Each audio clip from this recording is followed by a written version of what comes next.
So sometimes what really happens? Sometimes you guys come at me and tell me, "Hey, Sensei, I don't like to train takedowns or throws." That's not my problem. That's your problem. So when we don't train something, we start to get some deficiency. We start to get holes in our game. So when Lucas was competing and the opponent was finally able to clinch him, Lucas made a mistake that most of you guys do, which is move forward against the person, pushing the person away. So when you move forward, pushing the opponent independently which kind of grip you have, or grip in the gi, or just a regular clinch, you are giving the opponent an opportunity to take you down. You are already falling at that direction. When you go against your opponent, like strength against strength, you are already falling at that direction. So Fernando, please use your strength here. So the opponent is going to throw or take him down based on what you are giving him.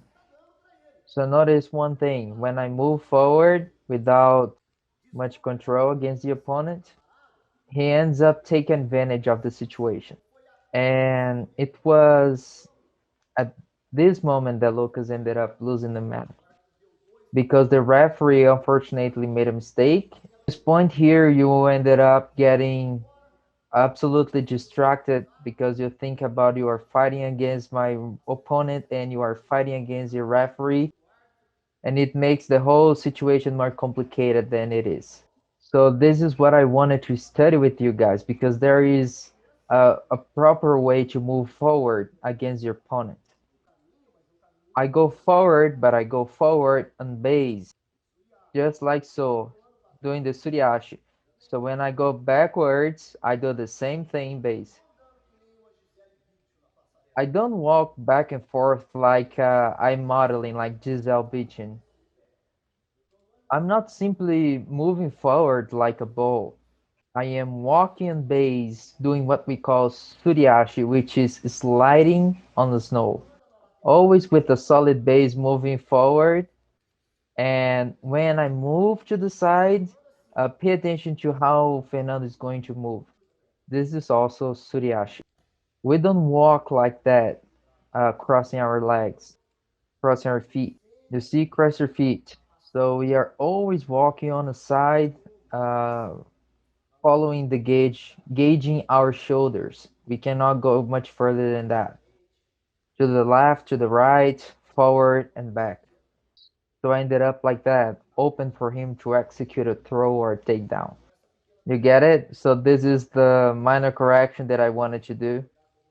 Unfortunately, I wasn't able to watch all of the matches, only Lucas. And that's it. We cannot blame the referee. We cannot waste time doing that. In fact, there were a lot of mistakes there. But when we are fighting, when we are having a match, it is us alone who is fighting. It's not the professor, it's not the teacher, the sensei, or the other colleagues of the gym. All right. So today we are going to start working on another throw. And already as a warm up, we are going to start with some drills here.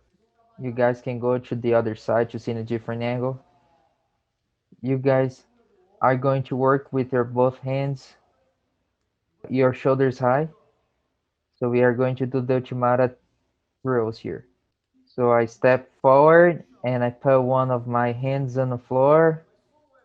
But if it is too complicated to do like this right now, we are going to just do like this. 10 times to the left, 10 times to the right.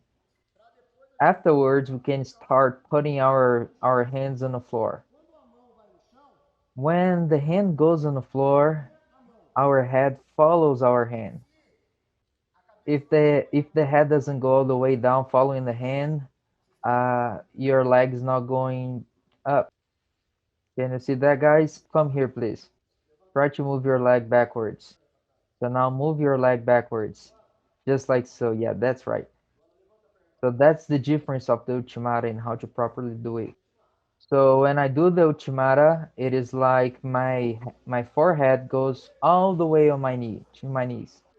and you gotta do that against your opponent.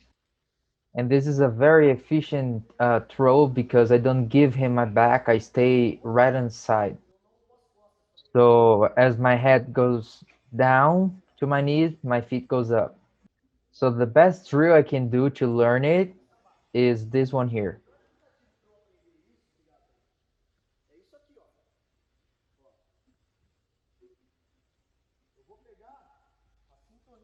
So I will go and I will do just like so, and I will start learning the form of the movement. I do it on the left and on the right side. So after I learn the basic form, I will start putting my feet on the floor and I will start almost like executing the throw by itself. Come here, please, Fernando. Oh, Chimara is a throw that I am able to execute moving forward. I can also execute it, bring him to my back. I move forward with the left leg and I pull him to my back. And obviously, as I pull him, he's moving to take my back. And of course, I will already have the Ultimato locked and loaded. Ultimata is efficient because I can do it even moving forward, just like so. If I manage to get my hips low underneath him, and a lot of people don't know this Ultimata variation. It is harder for me to approach moving forward, but sometimes I can do it. So I got my hips below him and I lift him up, breaking his balance with the by the sleeve. So the translation of the Ultimata is hitting. The translation of the Ultimata is inner thigh throw. And then when I move forward, I'm also hitting his inner thigh. I'm always working like that. I pull and I throw. I pull and I lift. I pull and I lift. After his floats, after I lift him up in the air, I work with my sleeves. So Fernando goes up and I throw him.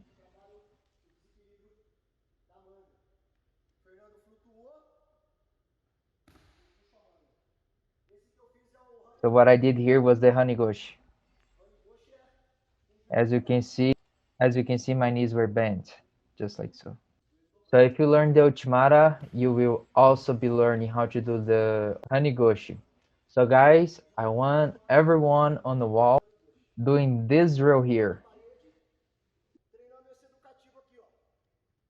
10 times to the right, 10 times to the left. Us. So whoever has any question, you can just call me. Hey guys, please.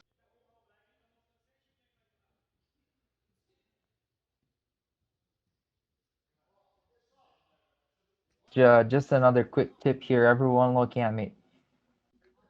So when we execute the throw, we never let the grips, okay? So the only reason why we are putting our hands on the floor is because when I execute the throw, I gotta bring him in this direction. So I pull his sleeves and my hand holding his collar here, I'm going to be able to do this kind of movement to break his balance. So guys, you have both of your hands on the wall, but one of your hands you are grabbing the sleeve and the other hand you are grabbing the collar, right? All right, so you guys can go back to work.